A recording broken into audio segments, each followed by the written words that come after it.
স্বার্থপর এই দুনিয়া খোদার কসম কারোর জন্য থামে না, বড় স্বার্থপর।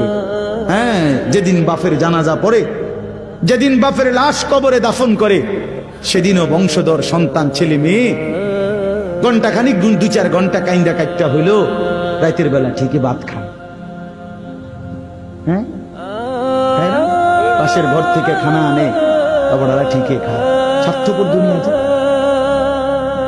থামে না রে ভাই, থামে না দুনিয়া। ওই জন্য আমাদের কারোর জন্য থামবে না।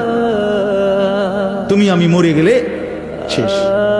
আবারও বলছি কথা, আমি মরে গেলে এরপরে পৃথিবী যত আধুনিক হোক না কেন, আমার কি কথা বুঝছেন? আমি মরার পরে যদি সবার ঘর স্বর্ণের বাড়ি হয়ে যায় তো আমার লাভ হইল কি? আমার মৃত্যুর পরে যদি সব মানুষ আধুনিক হইয়া সাঁদের দেশেও জায়গা, আমার ফায়দা কি? আমি তো না, আমি তো মরে গেলাম। যে কবরে চলে গেল সে কি আর ফিরে আসবে? আল্লাহ আমাদেরকে বুঝ দান করেন।